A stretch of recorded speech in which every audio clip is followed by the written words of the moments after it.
What's going on, everybody? Thank you so much for coming on into the Price Report. Welcome. Every single Wednesday night, we bring you someone who's passionate about cryptocurrency, who has put their life on the line for crypto, a crypto lifer, so to speak. And tonight, I can't wait to bring you this awesome guest. You've seen her before. She is celebrating a birthday. A lot is happening in her life, and she's changing in many different ways. So welcome to the show, Miss Teen Crypto. How you doing? How is everything? How you feeling? What's up, Sam? Thanks for having me. I'm good. How are you? Things have been awesome. I can't complain. Ever since, I have a new baby in the house, so it's been fun. She's turning 2 in about a few weeks, so we're just super excited about that. The bounce for Bitcoin's been awesome, and yeah, things have been good. I can't complain. Cannot complain. That's awesome. You're killing it, man. You really are. Yeah, today I just wanted to have you on the show because you have great opinions. You have an awesome community, and it's awesome to have the lifers with the Miss Teen Crypto community and just to kind of discuss what's going on today. A big thing that's going on is, the SEC and BUSD. So I just wanted to talk about this article here. Paxos in constructive discussions with the SEC to end the relationship with Binance. Got me, I've had a lot of BUSD.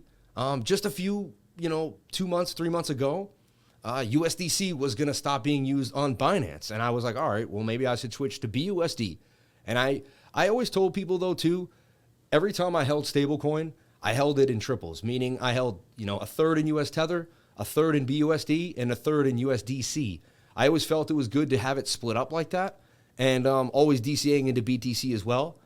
A lot of this also makes me realize how nice Bitcoin is to have, because it's the one thing I don't have to worry about reading about an article every 5 seconds about the ownership and the regulation. But, what's your take on this? How do you feel about it? Do you own BUSD? Have you ever traded it? And, Binance and the whole CZ phenomenon and community, I don't own BUSD. I don't have access to Binance in New York or pretty much a lot of the states. So unfortunately, I haven't been able to play around with it. But I have played around with BNB chain, the smart end of the Binance ecosystem. But I just think that what's going on with Paxos is pretty remarkable, to say the least. There's a lot of things. I have thoughts on various points about the case. I think even, it was a Binance, a branded stablecoin. So technically it wasn't Binance's own stablecoin. That is what I found interesting. And it's something that a lot of people didn't know before this happened. BUSD, as we were talking about pre-record, it actually depegged down to 20 cents temporarily on Binance, which is a little scary as well. So we have a little bit of a liquidity issue. It was a top 3 stable coin, and we've seen, kind of an attack on staking, an attack on stable coins in general. Specifically with Paxos, what I find interesting is that a Wells notice was given to, Paxos concerning BUSD, but not concerning any other part of their business, including Paxos' own stablecoin, USDP. So that's what I find interesting about the whole thing. Maybe it's just about Binance and their stablecoin and their community and less about the stablecoin itself. But again, there is an attack going on all angles. Wow. I mean, yeah, this is it's very concerning to me because as a consumer, and someone who likes to trade, I like options, right? And the more the merrier, and that's what creates competition. And when there's competition, it's better for us. So when they go after all these different sections and then kind of corner us, and it seems like Circle has a bit of a connection to the industry, right? Like it seems like Circle already has all the it has all the checks. Like they know all the people in higher government. And if anything's going to be the coin, it's going to be USDC. It also makes me feel like they're cornering us into the idea that like it's going to have to be one type of stable coin. And it's probably the one they want to track the most. It is interesting. They, Paxos then tries to soft land it, saying, oh, this isn't really about, BUSD. We kind of had these ideas before, and we'll support it till 2024. But it makes, of course, like it's going to make a little bit of uncertainty in the community. It makes me not want to hold BUSD, I'll be honest. And like I've always loved holding it. And it's been like, I like it because, when you're on Binance, it makes sense, right, to use the coin that has the name on the exchange you're on. I always thought that was a smarter idea, right? Just be loyal to the whatever exchange you're using. I too, as much as I knew about cryptocurrency, I never had deep dive BUSD, and I'll admit that I when I read that, I think it was 2 to 3 weeks ago now, I was like, I didn't know Paxos was separate. I didn't know BUSD was issued completely separately. That was completely unknown to me. So yeah, very, very interesting. It scares me. It doesn't scare me. I can't live in fear, but it makes me realize that we do have to be careful. And I'm always wondering, what's the next stable coin that's going to disappear on us? How many times do I have to keep switching wallets? How many times do I have to buy and sell out of a stable coin while I'm waiting to be inside of a trade? It's already, you're already trading with risk as it is.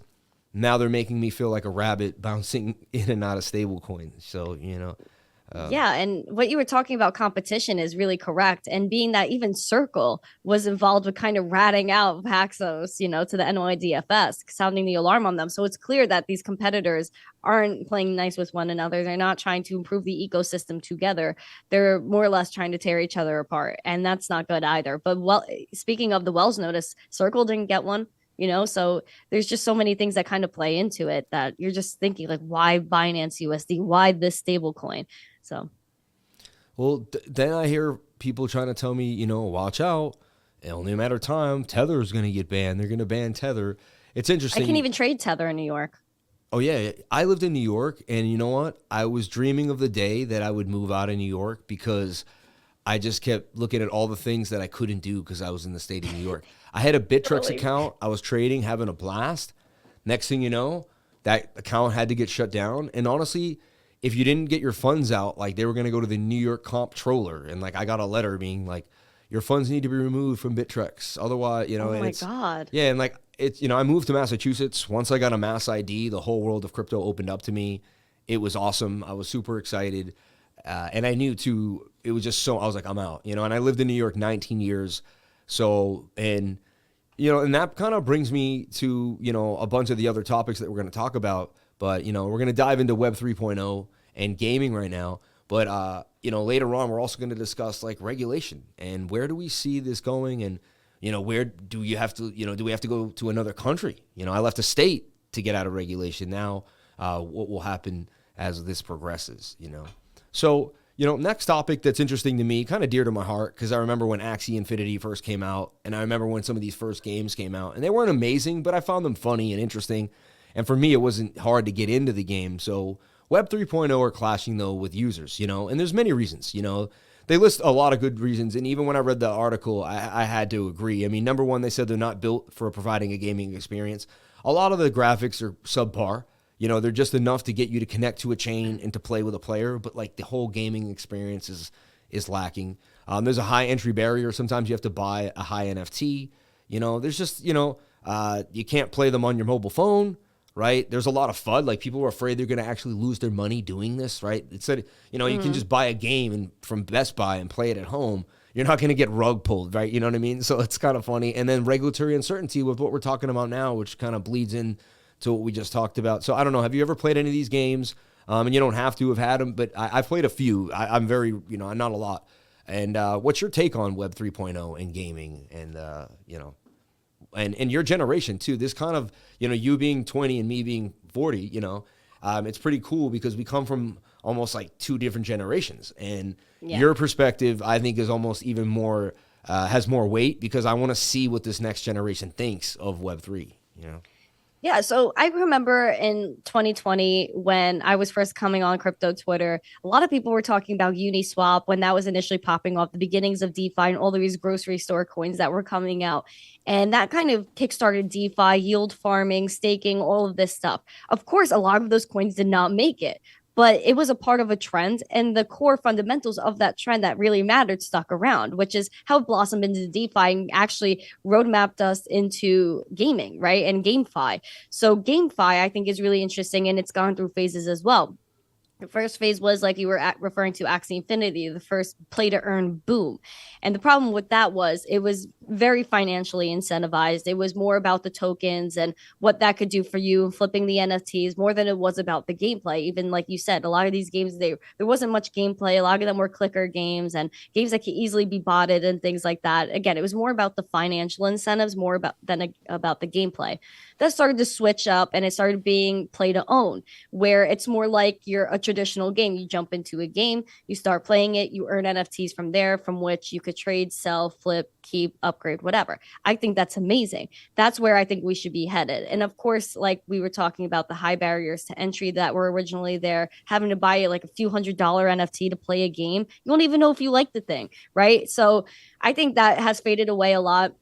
There's a lot of games now that are free to play first, which I think is I think probably the best way to do it, being that it's a Web3 company. It's already niche. You want people to be able to jump in, lower those barriers to entry, make things simple.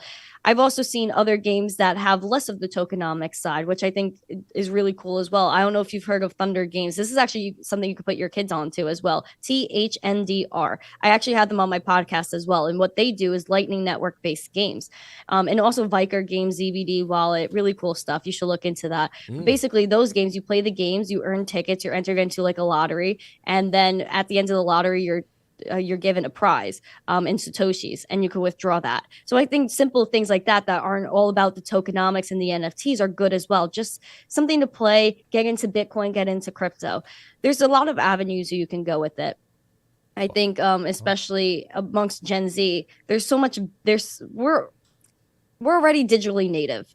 I've been buying iTunes gift cards my whole life, and a lot of my friends were as well. Buying a card for digital money to buy a digital game, to then go into the game, buy digital assets, whether that's weapons, a skin, an outfit, or buy digital tokens and transact those tokens within the game. We already did that, but except we didn't own our assets. I could probably recover hundreds of dollars worth of assets and tokens from these games if they were in Web3. Imagine I could rent these assets out. It teaches kids economics. You buy an NFT or you earn an NFT. How do you compare it to the other assets on the secondary market? How do you price that? How do you compare yours to others? How do you trade an NFT? How do you sell an NFT? You could rent assets out now. So let's say I have an outfit or a weapon in a game that I'm not using, but you want to play with it. I could rent it to you. You can play, you earn a certain amount of tokens or whatever goal we want you to achieve, and we split the profits and create a deal from there. It teaches you economics and how to deal with other people and how to kind of incentivize yourself to think outside the box besides just playing the game. So I think it's going to have a big impact on Gen Z in terms of economic knowledge, and it's going to get easier. I just contribute a lot of the, I guess, issues we discussed to just being early. Well, I mean, that's amazing. You know, and that's another reason why people should tune into Miss Teen Crypto's show every day, right? Every single day. Yeah, Monday to Thursday. Monday through Thursday. And, you know, it's well-spoken and, you know, like more than me, really. You know, what have I done that you haven't done? We could play a game, you know? Like, have you ever used a payphone? You know? Like. I think once. Once, right? Once in her life, right? So once in her life, she used a payphone. You know, when I went out at like 14 years old with my skateboard in 1997, right? Like I would take a few quarters to call my mom and dad at like 4 o'clock. Hey, I'm okay. Can I stay an extra hour at my friend's house? Blah, blah. You know what I mean? Just if you know, or I'll be home in an hour, just checking in, you know. Checking in was great. You know, I didn't always check in, but when you check in and you got the extra, you know, your mom, I really like that you checked in, you know, whatever. Yeah. You know. I stopped doing it after a while. I wasn't always the best kid, but, you know, but you're giving, you know, so I've used, you know, I'm trying to think of other things. You know, I used like the Nokia cell phone, like when it first came out, like everyone had the same color cell phone. Like it was funny. Like have you ever seen a beeper? Like, you know, or like, have you ever seen? I haven't actually held one, but I've seen the movies and the TV shows.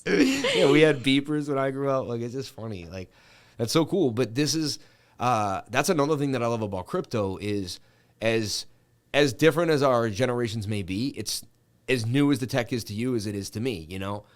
You can assimilate, I think, quicker, as you said, because like you just said some things. Like, also, I wasn't the video game type. Like there was people of my generation that got into things eventually, but I was out in the woods a lot. I was outside a lot. Like my dad was like, get out of the house, you know, but, I probably eventually would have had, you know, some, you know, I played Pogs. I did normal things that kids did, but I eventually would have had coins in a game or, you know, weapons in a game. I remember when I became close with my friend and his son, I was asking him what he wanted for Christmas. And every time I asked his buddy, he's like, what do we get him? And he's like, dude, all he wants is money so he can buy weapons and skins and things for Exactly. things for his characters in his games. And I was like, that's all he wants? I was like, doesn't he want like, you know, I got him like a detective kit and like it just, you know, he's like, I don't think he's gonna use that. It's just funny, you know. Yeah, but that's the way it is now, you know, digital assets and just a lot of kids live in the digital world. If you look at these kids like growing up now, like 6, 7 years old, there's an iPad in their face already and they're playing around on there. You don't think like by the time they're my age, like 20 years old, the kids that are growing up right now with those iPads in their hands, they're gonna know everything. Like I think kids are accelerating, like especially this generation is accelerating at such a fast pace in terms of knowledge because of the internet. And when Gen Z enters this space, it's going to be so different. But again, like the whole part of digital identity, if you didn't take a selfie, you weren't there. We want to own our content. We want to know that what we have is ours. And that's why, you know, crypto just correlates with us so well in what we do. You guys saw my generation get completely savaged, you know, like they were like, here's a phone. And we were like, right. Like, here, take some pictures of your friends, like post them to this site. And we're like, oh, you know, Facebook, like Facebook came of my generation, you know, you know, I missed it in high school, thank God, you know, but as I got into college, you know, we were like I was the college generation. We were the first ones to have Facebook, right? You know, Mark Zuckerberg's like my age, something, you know, so it's wild. You know, he was going to college probably like a couple years before me, you know, maybe he's a couple years older than me. And yeah, just to think of how things have changed. I remember my first iPhone, it was like a little round one, tiny, and now we can mine on our phones on, you know, certain coins. You can buy, you know, NFTs, you can play them. And that's another thing that we don't have enough mobile access, right? There's not enough mobile access in crypto. You know, we have mobile wallets. You know, I'm not saying that, like, you know, the basics of wallets and exchanging, but we don't have enough games and mining and ability to kind of, you know, and as you said, how many in your generation are, you know, does everybody have a laptop, or like how many of your friends have a laptop? Like how many people, you know, I know a lot of my friends, like once they get into trading, I find out that they don't have a computer, you know? Really? And I'm like, you don't own a computer? He's like, no, I just like use my phone for a lot. Like, can I do this on my phone? And I'm like, you know, and I'm just like, I mean, I know there's heavy gamers, but like the average person, you know, the waitress out there, the person that does odd jobs, the person that, you know, moves from apartment to apartment every couple of years, like you'd be surprised how many people don't have like a main setup in their house. Like they don't live off of a computer, right? So they just, can I use this on my phone? And I'll tell people like, man, you might want to get a laptop if you want to get into crypto. So you can just get organized and you know where you know, you got to have one main computer. You know, I find that interesting. Yeah, I mean, when I was growing up, so like they kind of put computers in our face at a young age. I remember when I was in maybe first or second grade, there was a computer class I had to take, and it was for PowerPoint and how to put together PowerPoint presentations and how to use the computer. So that was like, you know, from an early age. And then from there, it was kind of the public school system. They just started putting computers everywhere. And then it went from like people writing. And when you were younger, they made you write. But then by the time middle school hit, they were asking for you to type out your essays. Like teachers stopped they didn't want handwritten stuff anymore because kids were so sloppy with their handwriting. They would just say, hey, write it on your computer and print it out. So you had to have a printer, you had to have a computer, which then it kind of like down the road, especially when the pandemic hit, whatever, no one wanted to touch anything, then it was fully digital from there. And even the public schools were handing out computers to kids that didn't have one. But it's like nowadays you have to have a computer, you have to be able to type stuff out and email it, not even print it anymore. Thank God that's over with. So much ink I had to use. Gosh, so many trees. But yeah, just now we're more eco-friendly. Email, or a lot of schools have where you could just turn it in on the website. A lot of schools have just like, you know, internet portals now, I guess. Well, I guess what I'm saying, some people, I guess, just have an iPad now, I guess, too. Like, they don't even need a laptop. Like, they just grab the iPad. Like, the iPads are good now. You know, you can do enough on them. I mean, I got one of the new ones. It's like, I'm doing amazing stuff on the thing. Yeah, you get the keyboard, you get everything you need. It's pretty amazing how small things are getting and how accessible the world will become, you know? Yeah, I think most kids my age, I would say 99%, 98% have a laptop for sure, whether it's new or old one. Like you pretty much have to have one for school. It's true. Yeah. Because if you see all these kids in college classes at a lecture, you'll probably catch 2 or 3 with a notebook. All of them have iPads or computers and they're typing out everything, or they have the iPad with the Apple Pencil and you can handwrite, and then you could handwrite something with the Apple Pencil and it'll correct it and put it in font. Yeah, you could type. Yeah, it's pretty wild. Yeah. So you want to be old school, the new school is pretty interesting, right? Which brings us to our last topic of the night, which is, in America, my crypto startup won't be. And, I've dabbled in this topic before, but the thing about this article is the man talks about, sitting down with his lawyer and really asking him questions. And the lawyer literally has to sit him down and tell him, listen, for what you're trying to do, this may not be the best place for you to do it. And that's just sad. Lawyers they're in your best interest. They try to manage risk for you, keep, by you knowing their legal information, they steer you in the right direction from making, giving yourself more headaches in the long run. So it's sad to know that when, as, the head of innovation, global innovation, the United States, since the day we broke away from Europe and did our thing in England, the United States has been on the forefront of creativity, ingenuity, and just changing the world with thought and energy. And now it's cryptocurrency. We have that same spirit. I have it. You have it. I can feel it on your channel. People feel it. We were just talking before the stream about that crypto, the energy crypto people have, the emotion that crypto people have, the passion that crypto people have. And it's more than just a lot of these other subject matters, and it really brings us together and close. And when you look at this, it's more saddening than anything else because we all want to move forward and the horse is being held by the reins, and Well, what are your thoughts on that? Do you have any crypto dreams that you would like to, to push forward? And how does your, anyone that you speak of, how do they feel about crypto? And do they think the same in just general talking, or is this more of a niche subject matter for people in crypto, in your opinion? I think all industries, especially when they're new, they get pushed back. A lot of the stuff I hear about, regulators saying things about crypto or people on TV saying things about crypto, it sounds exactly like when people were talking about the internet. Why would you use the internet? Why would you go in a virtual thing? Crazy, right? That's such an out of the box thought. Why would you even think that? Then the internet took over. Now everything is online, whether that's your life with social media, your finances, your images, where you store things, where you store your documents. That's all online now. People never thought that was going to happen. Mm-hmm. Now the same thing is kind of happening with cryptocurrency, where they're like, oh, it's used for criminals. It's, it's bad for energy. It's bad for this. It's bad for that. When all of that is FUD. And a lot of those arguments have been debunked, but it's just something that they keep putting out there. I think a lot of this is going to pass. I think we're extremely early. We're in that kind of they fight you before they join you phase. And I think that's what a lot of this kind of regulation kind of comes down to. And I've been seeing other stuff internationally, right? I've been covering on my show, specifically the UK. What the UK was doing is they were fighting with all of these people that were trying to run crypto firms so much that they left the country.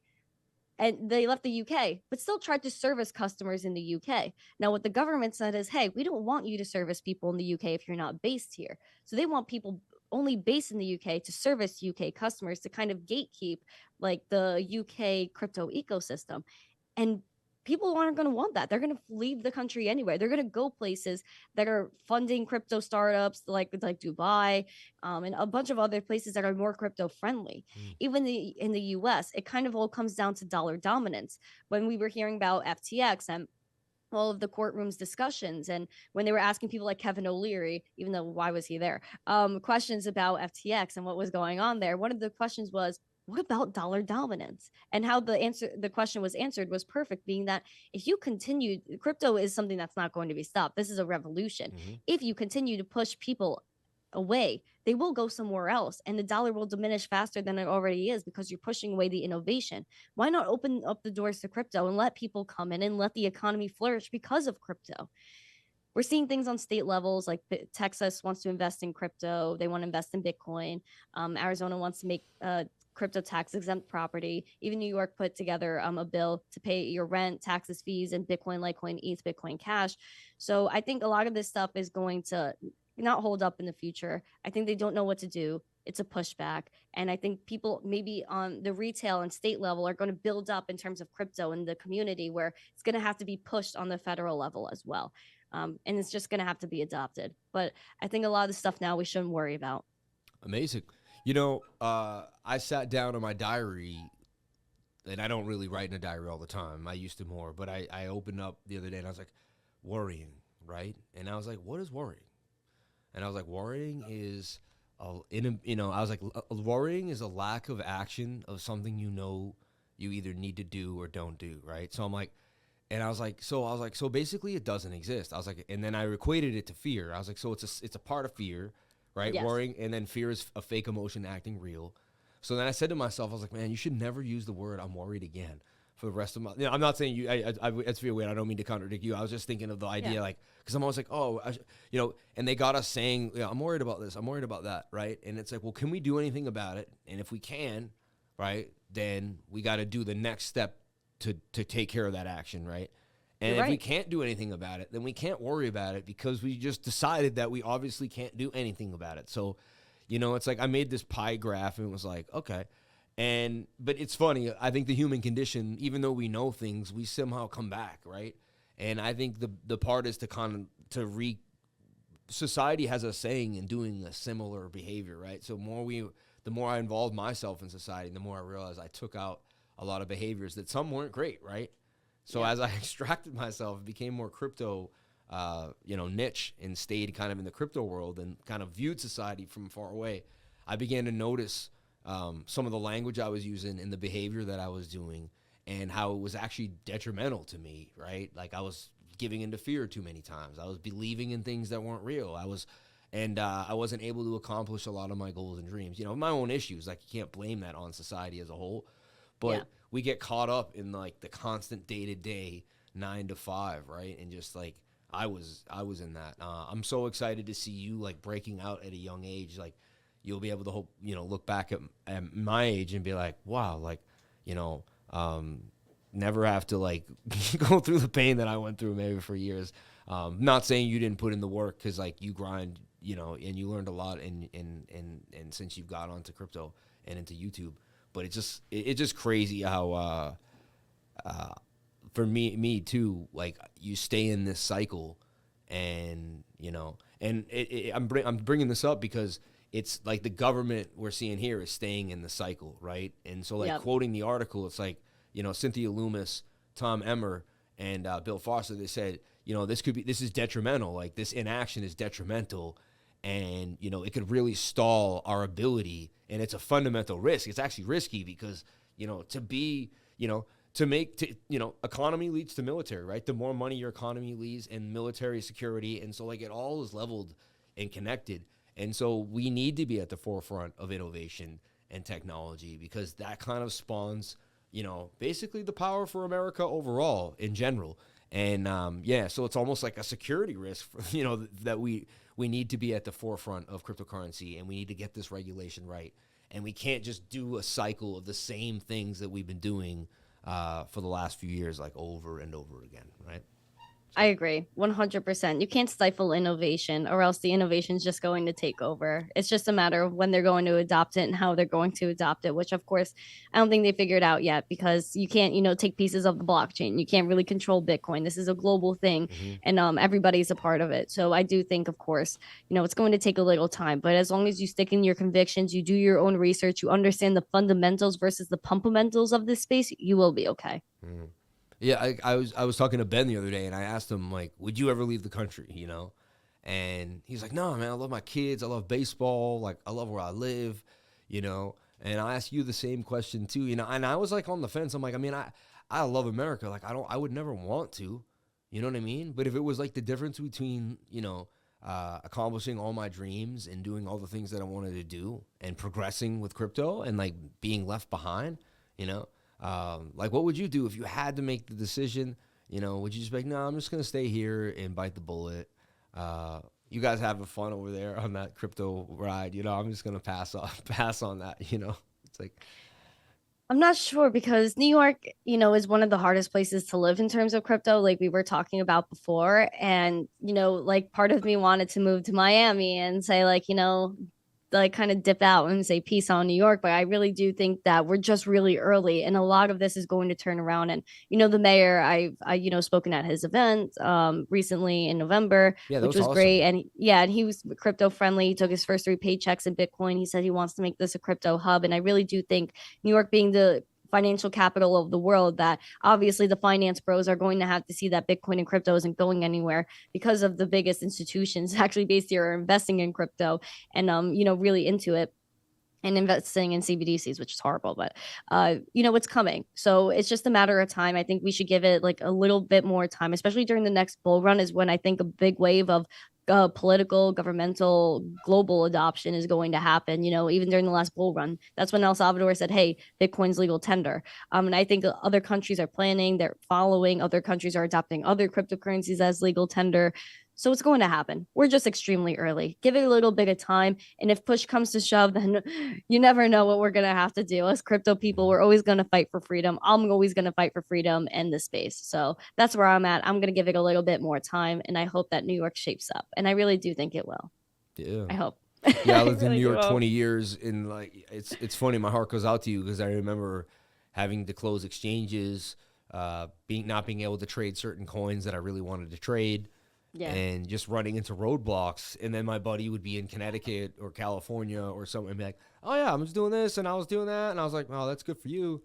I can't do any of those things." And I like your optimism. And what makes me happy is that your generation sees this as just the kind of little bug on the windshield. Like we'll be able to get around this pretty easily. It just because I think your energy of the space is so strong and the generation is so strong that you just know a wave is coming. And like, the old people better get out the way and figure it out, or like they're just going to get wrapped up in the wave, like it's coming. So they either better figure out a way to do it, or because somewhere down the line, right, a senator or someone's going to get elected and they're going to come from a pro crypto area, or, and they're going to put a bill, and then another person and another, and over time, it's just going to change because it's just where innovation and where the future lies, Absolutely. It's a beautiful revolution that we're a part of. And once Gen Z enters this space, it's going to look completely different and in a great way.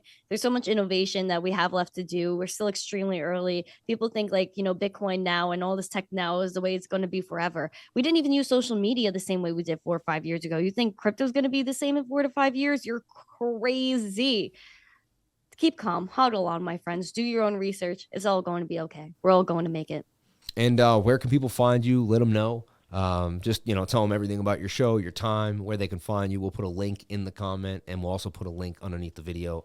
So, socials, all that. Just let them know. Blast yourself out there. Cool. Thank you for having me, by the way. You guys can find me at missteencrypto.com. All of my socials are there. I'm at missteencrypto on Instagram, Twitter, YouTube, TikTok. Every single place you're at, I'm at. The YouTube channel that we talked about before, youtube.com/missteencrypto. I have the Daily Zest, which is a news coverage show talking about charts, all the news going on Monday through Thursday, 12 p.m. Eastern. The Miss Teen Crypto show is usually live in the afternoons, 1 to 4 times per week. Then we also have on the street interviews that I've conducted that are on the channel, my past interviews, and my educational content is organized there as well, but it's spread across, again, like Twitter, Instagram, YouTube, TikTok, everywhere. But thank you again so much for having me. I really do appreciate you, Lifer. You're really the best. No, anytime. Thank you so much. And I love watching you grow, your community grow, and as we continue to move forward in the space. This is a family, and we're going to look back on these times. These are going to be like our memoirs and our memories, these shows and the connections that we made through cryptocurrency. So thank you so much for being a crypto lifer. I consider you a crypto lifer for sure. So one of the biggest ones in the space. You dedicate your life, and you're out there every single day. So thank you so much for being on the show. And everyone, check out our socials, and we'll see you on the next price report every single Wednesday night. I can't wait to see you next week. Thank you for coming. Please comment, like, and subscribe. Hit the bell for notifications. Remember, if you came to the channel, then you're already doing the right thing. Crypto is life.